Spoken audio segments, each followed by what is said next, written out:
Bonjour à tous et bienvenue à nouveau.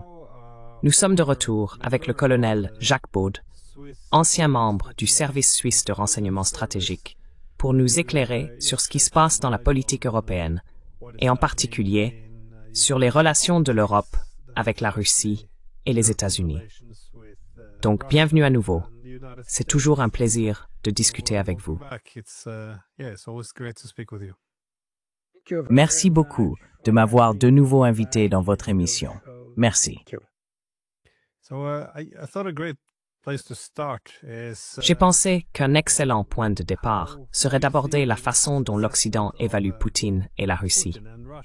Parce qu'encore une fois, votre expérience en tant que colonel vient des services de renseignement. Votre objectif principal est de comprendre l'adversaire ou l'autre camp. Pourtant, nos journalistes semblent toujours avoir un grand talent pour savoir exactement ce que pense et ressent Poutine. Mais dans la réalité, on ne constate pas vraiment une grande compréhension de la position russe. Je me demandais, selon vous, qu'est-ce que l'Occident ne comprend pas à propos du président Poutine et de la Russie?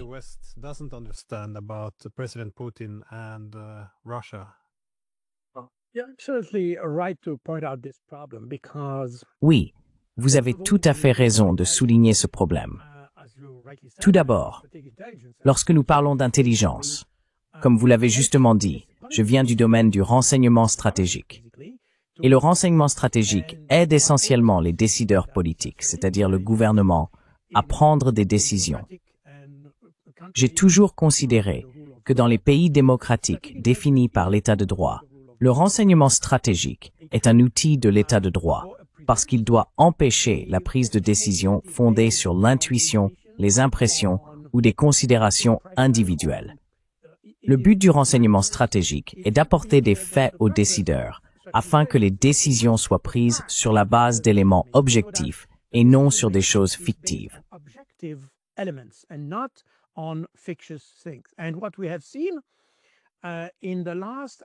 Et ce que nous avons constaté au cours des dernières, je dirais presque des 18 dernières années, car je pense qu'il y a eu un changement en 2007 après le fameux discours de Vladimir Poutine à la conférence de sécurité de Munich. Vous vous souvenez peut-être, une conférence sur la sécurité? Cela a en fait marqué un tournant dans la manière dont la Russie était perçue. On peut voir qu'avant 2007, il y avait globalement de bonnes relations entre l'Est et l'Ouest, et l'image de Poutine dans les médias n'était pas si mauvaise, elle était même plutôt positive en réalité. Et tout a changé à ce moment-là. En regardant cela d'un point de vue du renseignement stratégique, je dirais qu'il y a un problème dans les appareils de renseignement stratégique en Europe, en particulier, mais pas seulement là, car comment les gouvernements peuvent-ils soudainement avoir une vision différente de la Russie si l'évaluation est basée sur des faits?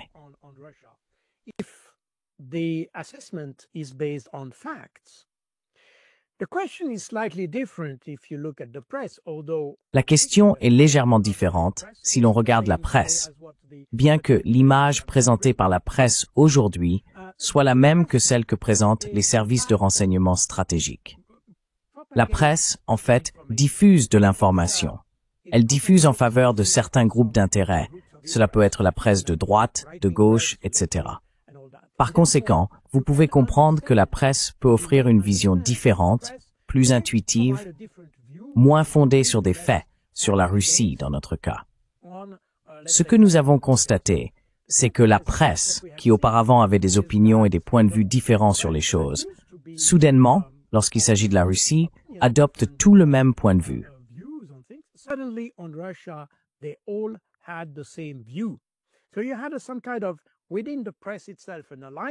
Ainsi, il y avait, au sein même de la presse, un alignement contre la Russie.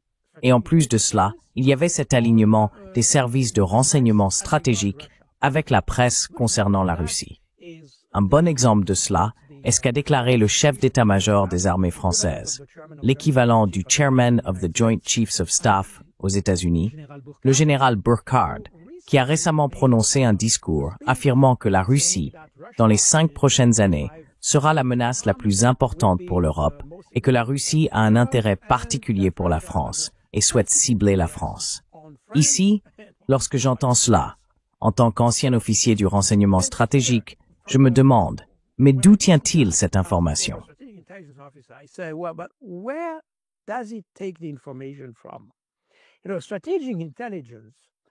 Vous savez, le renseignement stratégique, contrairement aux universitaires qui peuvent élaborer des options et parfois fantasmer sur certaines choses, même si l'on peut supposer qu'un universitaire ou un chercheur dispose d'une évaluation éclairée, il peut tout de même s'agir de conjectures sur l'avenir.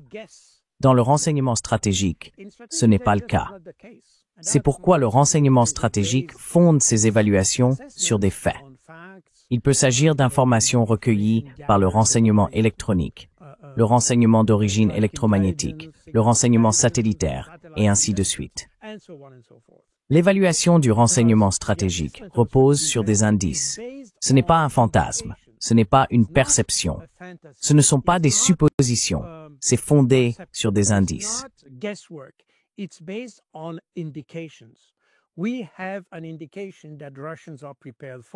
Nous avons des indications que les Russes sont préparés à cela et qu'ils en ont l'intention. Nous avons rassemblé des documents et ainsi de suite. Donc, ce que nous avons vu récemment en Europe va bien au-delà de l'analyse du renseignement en tant que tel. C'est de la fantaisie. Ce n'est rien d'autre que de la fantaisie. Et c'est quelque chose d'extrêmement préoccupant. Non seulement en ce qui concerne la situation avec la Russie, mais aussi en ce qui concerne le fonctionnement même du gouvernement. Vous savez, le siècle des Lumières que nous avons connu au XVIIe et XVIIIe siècle en Europe visait précisément à instaurer une gouvernance fondée sur les faits, sur l'analyse statistique, l'analyse scientifique, l'analyse politique des choses, et non plus sur ce que l'on avait auparavant, notamment en France. And no longer based on what you had, especially in France, the king was inspired by God. Vous savez, le roi était inspiré par Dieu, et donc les décisions étaient inspirées par Dieu. Par conséquent, on ne pouvait pas en discuter, car discuter une décision revenait à remettre Dieu en question. Et c'est justement ce qu'a apporté les Lumières, une rationalité dans la prise de décision.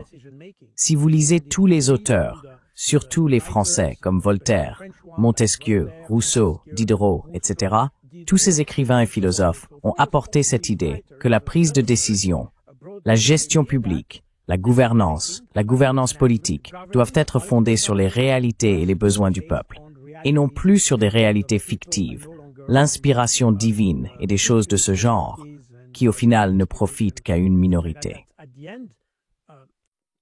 Is to the benefit of only a minority. So today what we are seeing is coming. Donc aujourd'hui, ce que nous voyons, c'est un retour à ces époques où les décisions étaient prises sans fondement.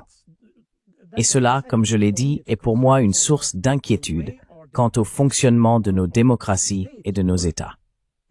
Encore une fois, l'État de droit, comme son nom l'indique, signifie que la gouvernance repose sur des règles strictes, à savoir la loi, mais pas seulement.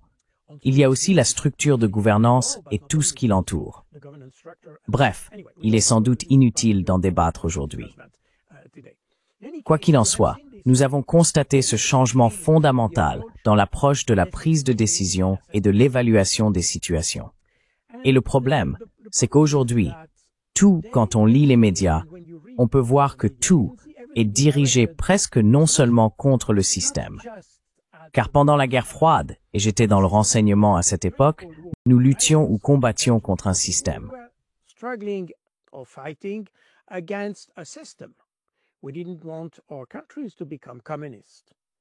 Nous ne voulions pas que nos pays deviennent communistes. Était-ce juste? Était-ce une erreur?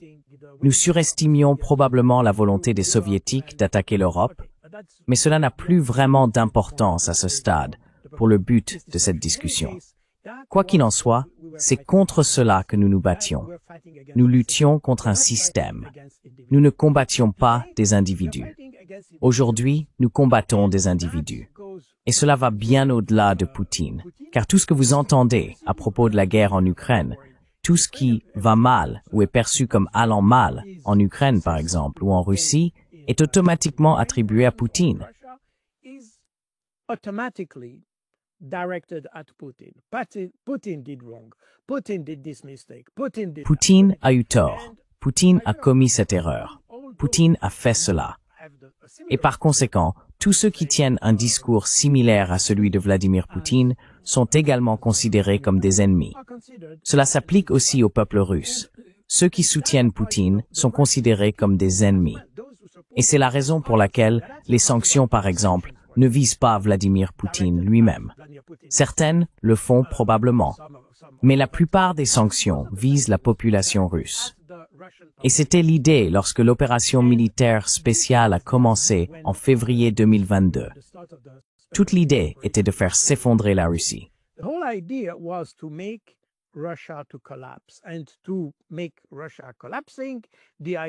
Et pour faire s'effondrer la Russie, l'idée était de déstabiliser la société, et donc d'avoir un discours qui vise non seulement la direction de la Russie, mais aussi la population russe, afin de créer une forme de mécontentement au sein de la population russe, et ainsi déstabiliser l'ensemble du système, éventuellement, si possible, provoquer des soulèvements et ce genre de choses.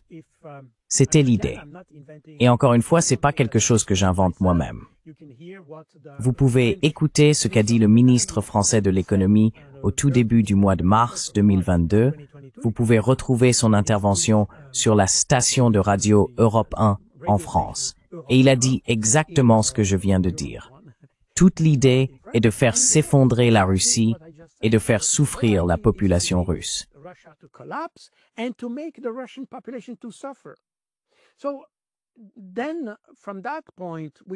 Alors, à partir de ce moment-là, on pouvait voir que tout le récit et toute la perception de la Russie reposaient sur cette idée précise. Pour faire gagner l'Ukraine, ou pour infliger une défaite à la Russie, il fallait provoquer l'effondrement de la société russe. C'est pour cela qu'il y a 19 paquets de sanctions mis en place par l'Union européenne. C'est toute l'idée. Et tout ce qui a été dit, et c'est encore très intéressant de constater que ces dernières années, surtout depuis 2022, mais cela a commencé même avant, dès 2021, on a vu un certain nombre de structures mises en place en Europe occidentale pour gérer l'information concernant la Russie. Bien sûr, il y a eu le Centre d'excellence de l'OTAN pour la communication stratégique, qui est basé en Estonie.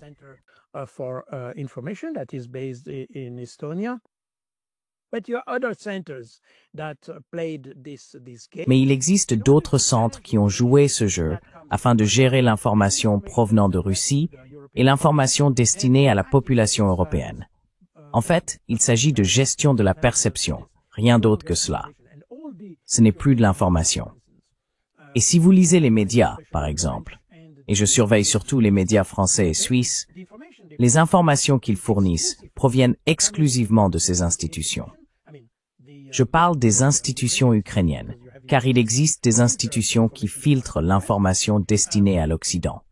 D'ailleurs, si vous lisez la presse ukrainienne, vous trouverez des informations légèrement différentes de ce que l'Ukraine diffuse en Occident.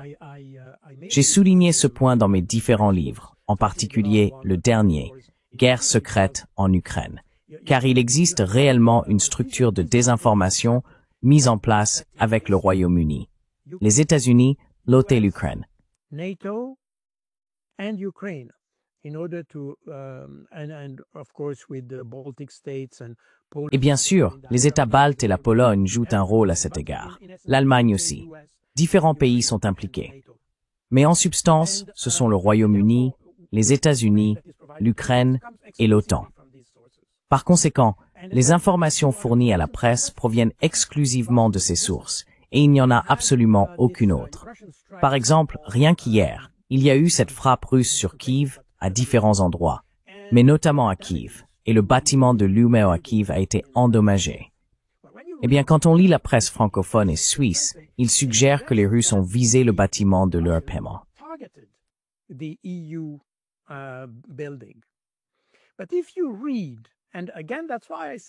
Mais si vous lisez, et encore une fois, c'est pourquoi je dis que parfois la presse ukrainienne dispose d'informations différentes.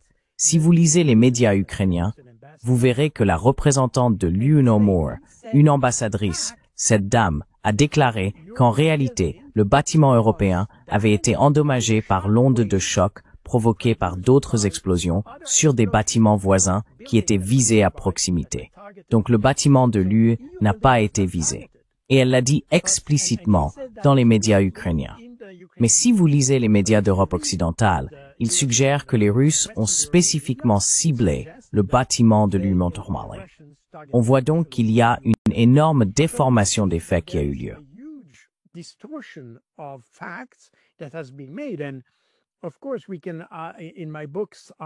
Et bien sûr, dans mes livres, j'ai étudié la question des pertes, par exemple, et tout cela. Et c'est fascinant parce qu'aujourd'hui, on dispose de toutes ces informations qui ont émergé à propos de ces hackers qui auraient pu obtenir des données de l'état-major ukrainien et découvrir qu'il y aurait environ 1,7 million de morts, tués et disparus au combat. Bref, nous n'allons pas discuter de ces chiffres. Mais les années précédentes, il y avait beaucoup d'informations fournies par les Ukrainiens sur les pertes russes et les morts ukrainiens. Et on pouvait constater qu'en réalité, ce que les Ukrainiens communiquaient à l'Occident était en fait une projection de leurs propres pertes.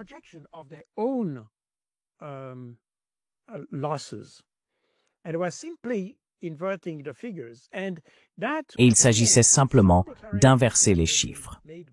Cela est apparu dans certaines déclarations faites par des dirigeants occidentaux, y compris Ursula von der Leyen, nota bene, car certaines informations ont fuité dans la presse, montrant qu'en réalité, le chiffre réel des pertes ukrainiennes était bien plus élevé que ce qu'affirmait Zelensky.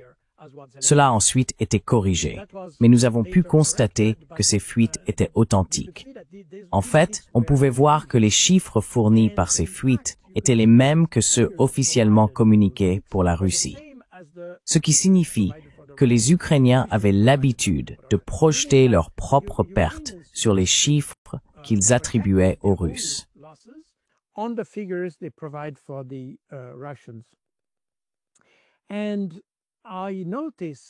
Et j'ai remarqué, lorsque j'ai fait le calcul, également basé sur le site de Mediazona, que la plupart des gens connaissent aujourd'hui, puisqu'il s'agit d'un média d'opposition financé par un opposant à Vladimir Poutine d'ailleurs, Khodorkovsky, qui est fermement opposé à Vladimir Poutine.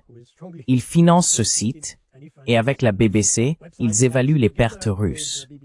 Quand on regarde les chiffres qu'ils fournissent, et encore une fois, on peut discuter de la méthodologie, mais au moins ils en ont une, disons-le. Ce n'est pas juste de l'inspiration divine.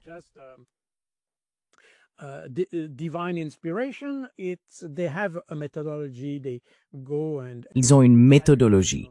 Ils vont recueillir des informations sur les réseaux sociaux et des choses de ce genre. En tout cas, ils ont fourni des chiffres bien inférieurs à ceux donnés par la direction ukrainienne. Et le rapport entre ce que dit Mediazona et ce que disent les Ukrainiens est de 1 pour 10 ou 1 pour 11. Cela signifie que selon la direction ukrainienne, les Russes auraient 10 fois plus de pertes que ce qu'indique Mediazona. Et en fait, si l'on regarde les 1,7 million et les chiffres fournis par Mediazona, on peut voir qu'en réalité, il y a ici une inversion. Les chiffres fournis par Mediazona sont probablement corrects ou proches d'un nombre raisonnable pour la Russie.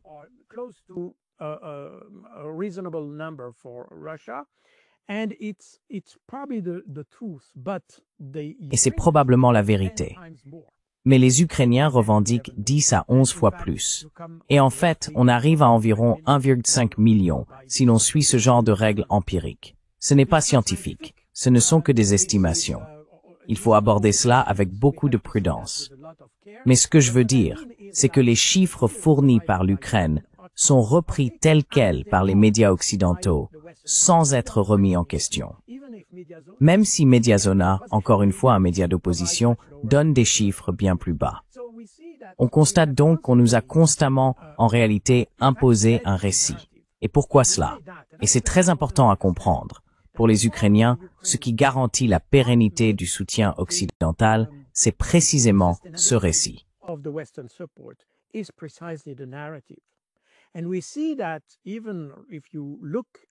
Et nous constatons que, même si l'on observe la situation sur le terrain et qu'on la compare aux déclarations des dirigeants ukrainiens, et bien sûr des dirigeants européens, on remarque un énorme décalage. Tout le soutien apporté à l'Ukraine repose sur cette idée que l'Ukraine pourrait gagner, cette idée que l'Ukraine enregistre des succès, et que tout ce que fait la Russie échoue, etc. En réalité, c'est ce qui rend ce soutien durable, entre guillemets. Car si le citoyen européen connaissait la réalité de la situation, il dirait probablement qu'il est inutile de continuer à soutenir l'Ukraine.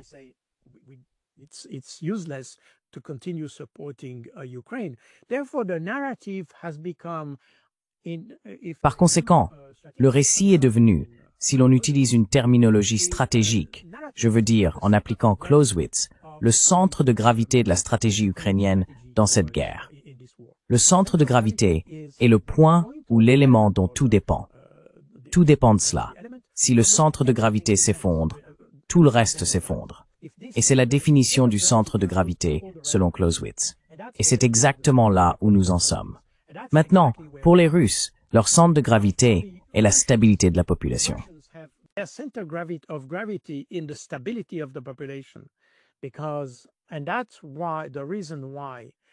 Et c'est la raison pour laquelle les Russes ont beaucoup mis l'accent sur le développement de la société, pas simplement sur le complexe militaro-industriel, mais aussi sur la production civile. Je veux dire, on voit des véhicules électriques et ce genre de choses, dans le but de s'améliorer. Et un sondage récent qui a été réalisé, je crois, par le centre Levada à Moscou, qui est d'ailleurs considéré comme un agent étranger parce qu'il est en partie financé par les États-Unis. En tout cas, le centre Levada a constaté que pour de nombreux Russes, je crois que c'est plus de la moitié, leur situation s'est améliorée au cours des 2 dernières années. Cela signifie que les Russes ont tout fait pour que la population russe ne ressente pas la guerre.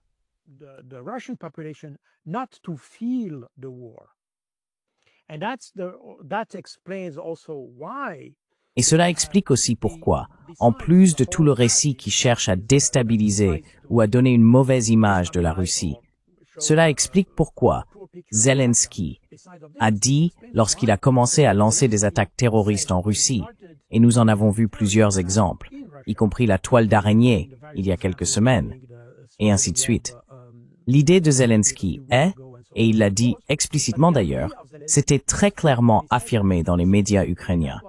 Il a dit, nous devons faire ressentir la guerre aux Russes, car tout le centre de gravité pour les Russes était précisément d'éviter que les citoyens russes ne ressentent la guerre.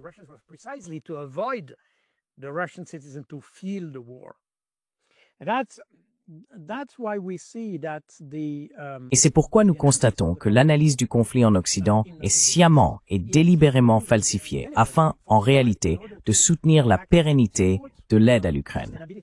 Et tout est orienté dans ce sens. Encore une fois, il ne s'agit pas seulement des médias, mais aussi de la littérature politique. Par exemple, l'année dernière, juste avant les Jeux Olympiques de Paris, il y a eu une sorte d'épidémie de punaises de lit dans les hôtels français. Cela a été rapporté et mis en avant dans les médias. Mais qu'a dit le gouvernement? Ils ont affirmé que c'était la faute des Russes. Les Russes auraient apporté les punaises de lit. On voit donc que tout est fait pour créer un récit défavorable aux Russes.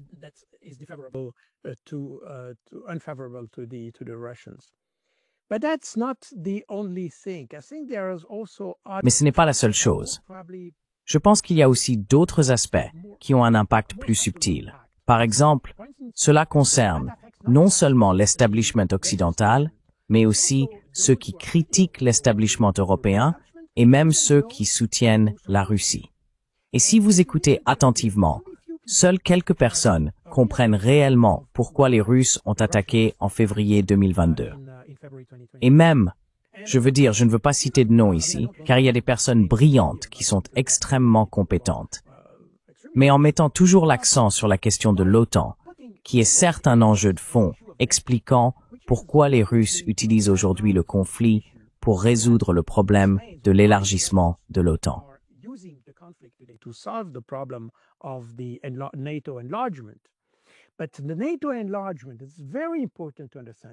Mais l'élargissement de l'OTAN, il est très important de le comprendre, n'est pas la raison pour laquelle la Russie est entrée en Ukraine. Les Russes sont extrêmement légalistes. Et malgré tous les mensonges qui ont été racontés par les dirigeants occidentaux depuis 1991, et j'ai écrit plusieurs livres sur ce sujet, sur toute cette question de l'élargissement de l'OTAN, pas un pouce vers l'Est, et toutes ces choses, ce sont des mensonges évidents qui ont été dits aux Russes. Mais tout cela n'est pas une excuse. Cela ne peut pas être utilisé comme raison légale pour entrer en Ukraine.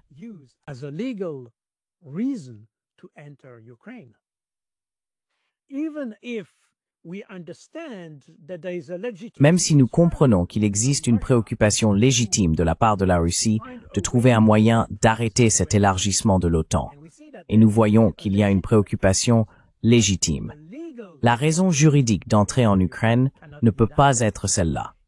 Il est inacceptable et ce serait illégal d'attaquer l'Ukraine simplement parce que l'OTAN s'élargit. D'ailleurs, il faut se rappeler que lorsque les États baltes sont entrés dans l'OTAN, la Russie n'a pas attaqué. La Russie n'a pas, ou plutôt l'Union soviétique, n'a pas attaqué la Turquie lorsqu'elle est entrée dans l'OTAN en 1952. Et pourtant, ces pays, la Turquie en 1952, partageait une frontière directe avec l'Union soviétique. Et puis au début des années 2000, les États baltes étaient frontaliers de la Russie.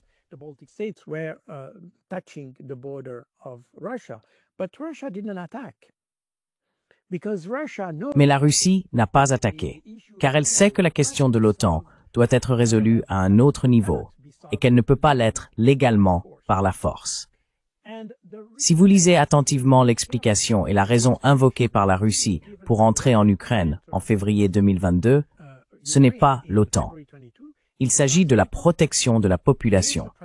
C'est leur responsabilité de protéger en vertu de l'article 51 de la Charte des Nations Unies. Et vous pouvez le vérifier. Les Russes n'ont pas mentionné l'OTAN comme raison d'entrer en Ukraine, parce qu'ils savent parfaitement que ce n'est pas un motif légal. Mais ils vont maintenant profiter de cette occasion pour exploiter le conflit afin d'atteindre un objectif stratégique, mettre un terme à l'élargissement de l'OTAN en exigeant la neutralité de l'Ukraine ou quelque chose de similaire.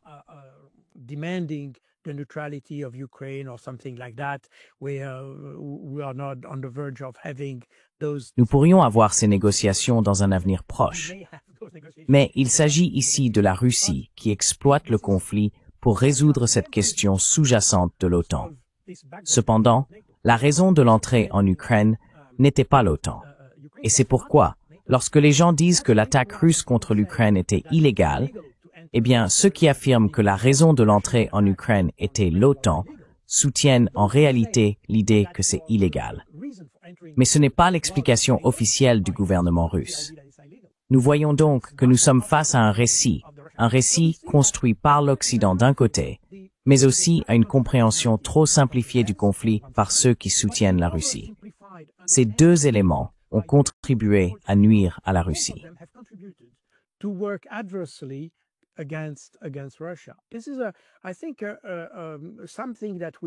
C'est, je pense, un sujet que nous devons aborder à un moment donné. Je comprends, et j'ai travaillé 5 ans au sein de l'OTAN, et j'ai été, et je suis toujours, extrêmement critique envers l'OTAN, la nature même de l'OTAN aujourd'hui. Probablement je comprenais parfaitement la nature de l'OTAN pendant la guerre froide, mais depuis la fin de la guerre froide, je pense que l'OTAN a manqué l'occasion de changer de nature et de s'adapter au nouveau contexte stratégique de l'Europe. Et en fait, en ne comprenant pas cela, en restant attaché à l'ancien modèle intellectuel que nous avions en 1949, l'OTAN est en réalité à la racine du problème que nous avons aujourd'hui en Ukraine. Et je le comprends parfaitement.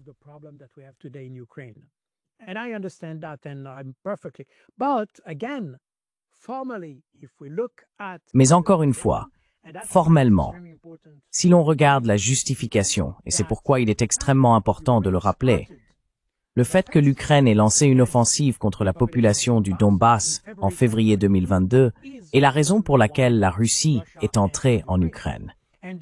Et cette offensive contre le Donbass ne sort pas de nulle part. Elle a été annoncée. Et en fait, ordonné par Volodymyr Zelensky par son décret du 24 mars 2021. Nous savons donc qu'il y avait en Ukraine l'idée de provoquer la guerre, en réalité parce qu'ils pensaient, ou plutôt ils estimaient, que la Russie était plus faible qu'elle ne l'était en réalité, et croyaient donc qu'en provoquant la Russie et en provoquant une intervention russe, comme cela s'est produit en 2008 en Géorgie, cela créerait les conditions pour que l'Occident applique des sanctions extrêmement brutales et massives qui entraîneraient l'effondrement de toute la Russie.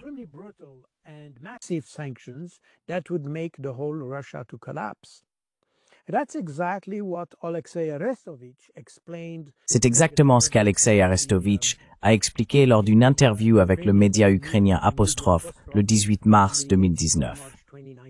Donc nous connaissons tout le processus. Et encore une fois, le problème, c'est que personne n'en parle. Personne ne veut en parler. Parce que nous restons. Beaucoup de gens en Occident sont opposés à l'OTAN. Et encore une fois, j'en fais probablement partie, même si je ne suis sans doute pas aussi extrême que d'autres. Mais dans tous les cas, se concentrer sur la question de l'OTAN a tendance à déformer la véritable raison pour laquelle la Russie est intervenue, et conduit donc à une mauvaise compréhension et à une fausse évaluation de la légalité de l'intervention russe. Voilà, en résumé, enfin, un grand résumé, désolé, les questions liées à notre perception de la Russie en Europe.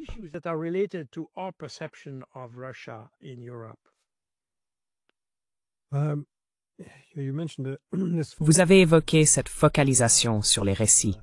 Il est intéressant de constater que certains des récits qui entravent la guerre sont en réalité des faits, comme les énormes pertes du côté ukrainien, ou le fait que l'Ukraine est en train de perdre la guerre, ou encore le recrutement brutal de soldats en Ukraine, ou la répression très féroce que l'on observe actuellement contre différents groupes au sein de l'Ukraine. Tout cela sape, en quelque sorte, la perspective d'une guerre longue, car il faut que le public continue à soutenir la guerre. Nous nous retrouvons toujours dans cette situation étrange, où nous devons ignorer la souffrance des Ukrainiens, dans la mesure où elle risque de miner le soutien du public à la guerre. En effet, même le fait que la grande majorité des Ukrainiens souhaitent la paix, c'est aussi quelque chose que nous ne pouvons pas intégrer, ce qui n'est pas très attrayant pour les médias. Ils ne veulent pas en parler, car le public pourrait alors cesser de soutenir la guerre.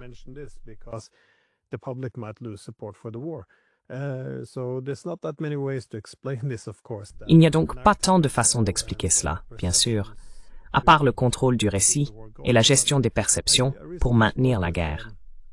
Mais j'ai récemment parlé avec le professeur Jeffrey Sachs, et il a fait remarquer qu'il avait discuté avec Macron, et que Macron lui avait dit en privé que bien sûr, il s'agissait de l'expansion de l'OTAN. C'est à cela que la Russie réagit, entre autres choses.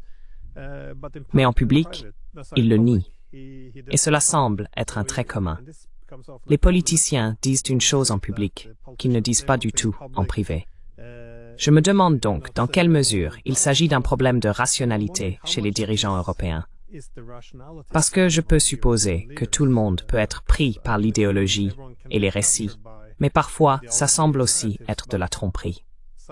Je ne sais pas comment vous voyez cela.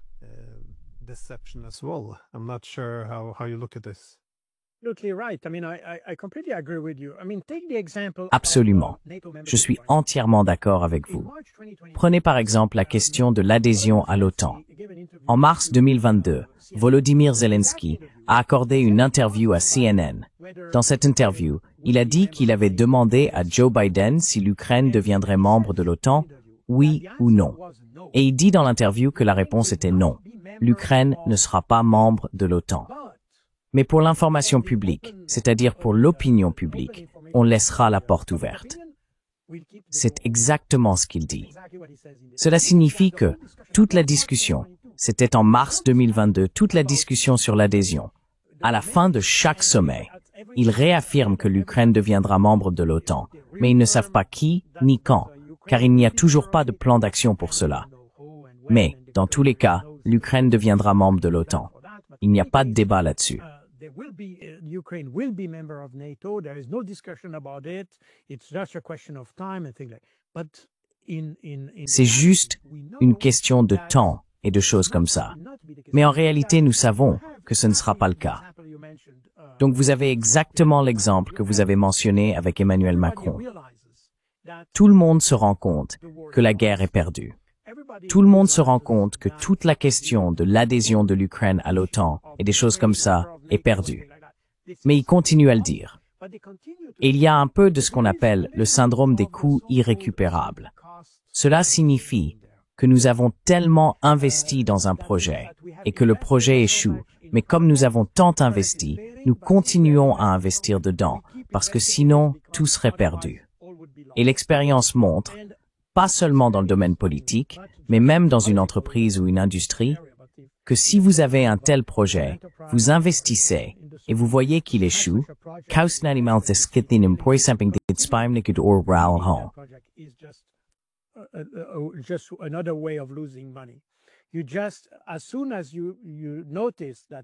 dès que vous constatez que cela échoue, vous devriez arrêter de financer ce projet.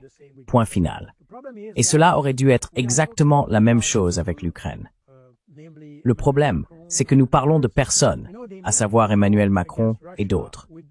Vous savez, ils font la guerre contre la Russie avec le sang des Ukrainiens. Ce n'est pas du sang français, ce n'est pas du sang britannique, ce n'est pas du sang allemand, ce n'est pas du sang polonais, c'est du sang ukrainien.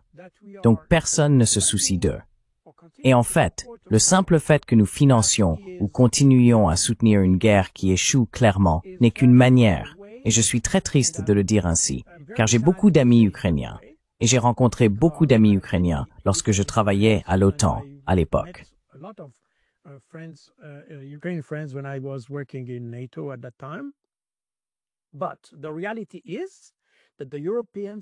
Mais la réalité, c'est que les Européens ne se soucient pas des Ukrainiens. Ils utilisent simplement les Ukrainiens comme chair à canon pour combattre la Russie. La différence, c'est qu'ils détestent simplement les Russes plus que les Ukrainiens. On peut le dire ainsi. Parce que s'ils avaient eu le moindre respect pour l'Ukraine, ils auraient essayé de trouver une solution auparavant. Je rappelle qu'avant que la Russie ne commence à changer de stratégie et n'adopte la stratégie d'usure en octobre 2022, il y a eu 3 tentatives de l'Ukraine pour résoudre le problème diplomatiquement. Cela a commencé le 25 février 2022, puis à la mi-mars 2022, et enfin en août 2022. À 3 reprises, les Ukrainiens ont proposé des solutions politiques.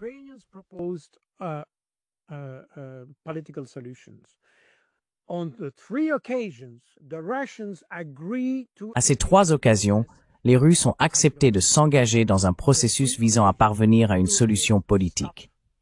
À chaque fois, ce sont les Européens qui ont interrompu le processus. Ainsi, on constate que même si les Ukrainiens décident de résoudre le problème, nous les en empêchons. Un ami à moi, qui était ambassadeur de Suisse à Kiev jusqu'à l'an dernier, en fait, il avait été ambassadeur pendant toute la crise là-bas, je veux dire la crise depuis 2021 ou quelque chose comme ça, jusqu'à l'an dernier, a déclaré lors d'une interview à la télévision suisse que nous devrions laisser les Ukrainiens décider eux-mêmes de ce qu'ils veulent.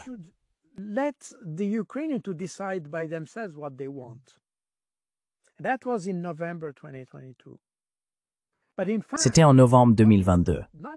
Mais en réalité, ce qu'il ne dit pas, c'est qu'à 3 reprises cette année-là, les Occidentaux, surtout l'Union européenne, je veux dire les Européens en fait, ont empêché les Ukrainiens de s'engager dans une solution diplomatique au problème. Les Européens ne veulent pas de solution politique. Et on le voit aujourd'hui d'ailleurs. C'est la même chose. Nous avons Trump. Encore une fois, on peut discuter de la sincérité de Trump, de l'efficacité de Trump, et tout cela. On peut discuter de tout cela. Mais le fait est que Trump essaie de trouver une solution à la table des négociations. Qui s'y oppose? Les Européens. Je veux dire maintenant, les Ukrainiens ont été enhardis par la position européenne. Donc ils refusent.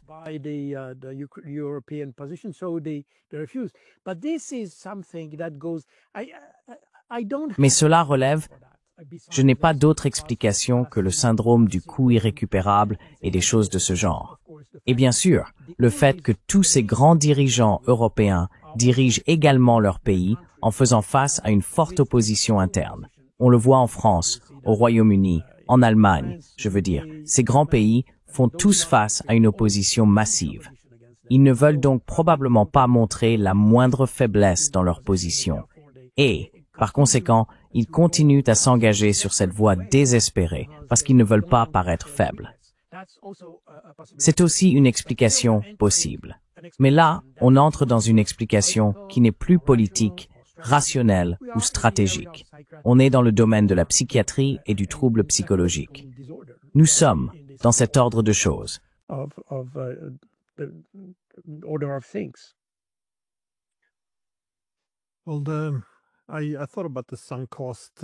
Eh bien, j'ai moi aussi réfléchi à la notion de coût irrécupérable par le passé.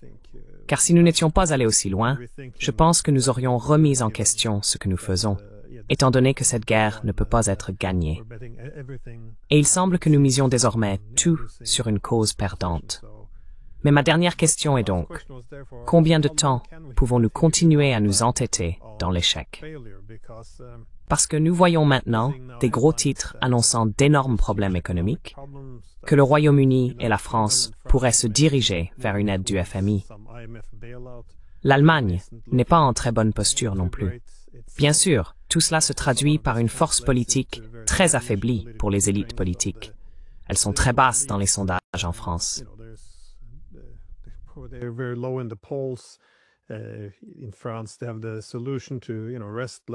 Ils ont la solution pour arrêter Le Pen en France.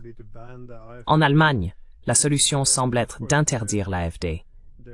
Et bien sûr, il y a des sténographes dans les médias qui répètent sans esprit critique tout leur récit de guerre. Les gens perdent très rapidement confiance en eux. Donc il semble que tout cela ne pourra pas durer éternellement. Et bien sûr, il y a aussi les lignes de front qui s'effondrent à un rythme de plus en plus rapide. Si bien qu'on a l'impression que nous arrivons à la fin de la partie ici. Et pourtant, lorsqu'une proposition de paix est suggérée, il s'agit d'un cessez-le-feu immédiat pour que nous puissions déployer des troupes européennes et que les Russes payent des réparations, vous savez, 1 trillion d'euros.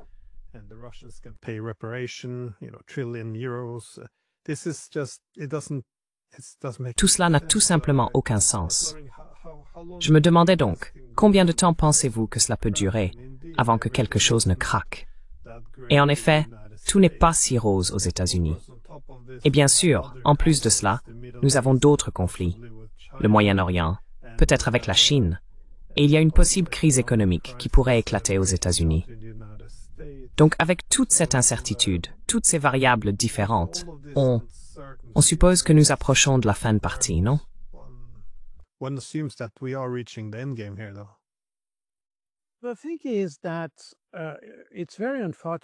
Le problème, c'est que c'est très malheureux pour l'Ukraine.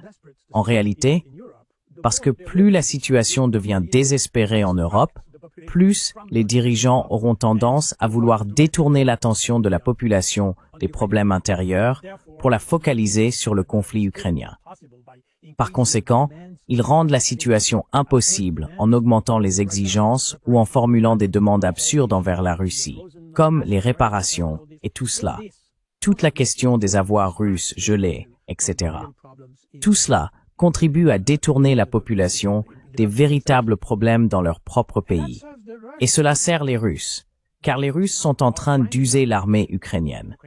Nous savons que les Russes n'iront certainement pas au-delà du Dniepr dans la partie nord du pays, mais ils pourraient envisager de reprendre Odessa, par exemple, ou de prendre Odessa.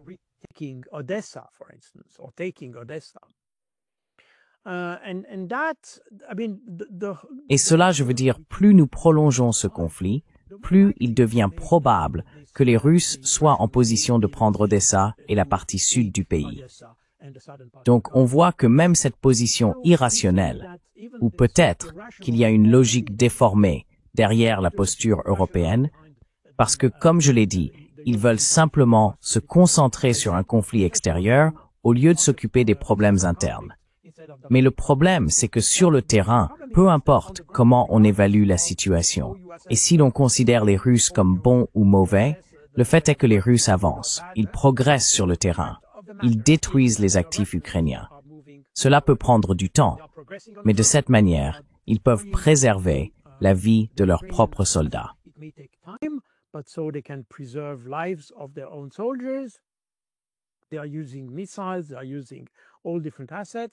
Ils utilisent des missiles, ils utilisent toutes sortes de moyens. Ils créent également une situation en Ukraine qui est défavorable aux autorités. Et nous constatons une opposition croissante à Zelensky. Cela se reflète aussi dans toutes les informations que les Russes reçoivent de l'intérieur de l'Ukraine afin de frapper avec des missiles et des drones en profondeur sur le territoire ukrainien. Car la plupart des renseignements dont disposent les Russes pour frapper toutes ces petites usines, les Ukrainiens ont dispersé toutes les usines de drones, les usines d'armement et tout cela, ont été cachés dans les sous-sols de bâtiments, même dans des immeubles d'habitation et des choses comme ça. Mais maintenant, on peut voir que les Russes ciblent très précisément ces petites usines et ce genre d'installation.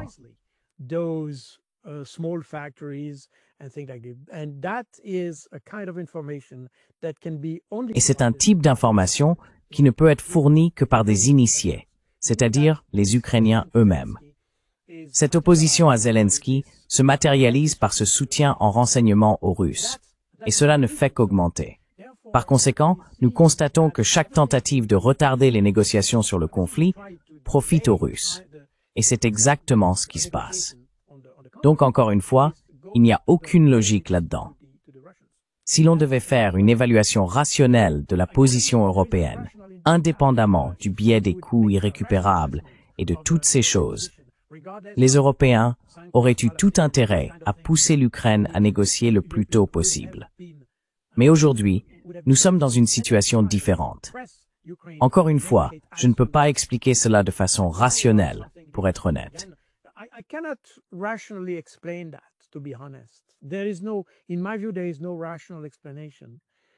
À mon avis, il n'y a pas d'explication rationnelle, car toutes les analyses que vous avez, et je suppose que, malgré le fait que lorsque nous voyons ces agences de renseignement fournir des rapports, et cela s'applique d'ailleurs aux renseignements suisses, si nous lisons leurs rapports, leurs évaluations régulières de la situation, nous constatons que ces évaluations suivent exactement le récit ukrainien. Je veux dire, le récit officiel de l'Occident, ce qui est assez étrange, car si l'on suit la situation en se basant sur les faits même disponibles sur Internet, on peut évaluer que la situation tourne en faveur de la Russie, mais ce n'est pas l'évaluation qui est faite. En tout cas, il y a probablement une sorte de corruption intellectuelle au sein des services de renseignement. Je veux dire, cela ne peut pas s'expliquer autrement.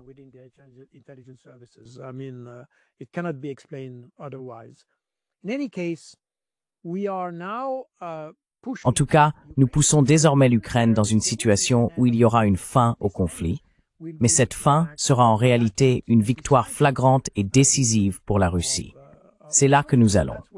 Et je ne vois aucun signe indiquant que la direction européenne dans son ensemble, je parle du niveau de l'Union européenne, bien sûr, mais aussi du niveau des pays individuellement, je ne vois pas que les gens en aient pris conscience, à l'exception des Hongrois. Je veux dire, la Hongrie a, je pense, probablement la meilleure évaluation de la situation, du moins officiellement. Donc, nous nous dirigeons vers la défaite de l'Ukraine, et il y aura un moment où cette défaite sera évidente. Aujourd'hui, on peut sans doute jouer sur les mots et les images, montrer un char ukrainien détruit en disant que c'est un char russe, ou l'inverse, etc. Mais il viendra un moment où cela ne sera plus possible, et nous nous rapprochons de ce moment.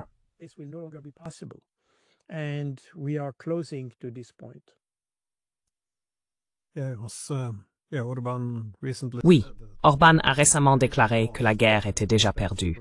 Je pense qu'il a raison. Mais comme vous l'avez dit, je pense que cela deviendra très évident pour tout le monde assez rapidement. Mais pour l'instant, ils essayent de détourner le regard. Donc oui, merci pour vos commentaires. En effet, qui de mieux qu'un ancien colonel du renseignement pour comprendre pourquoi nous nous sommes autant éloignés de la réalité. Merci encore. Merci beaucoup de m'avoir invité.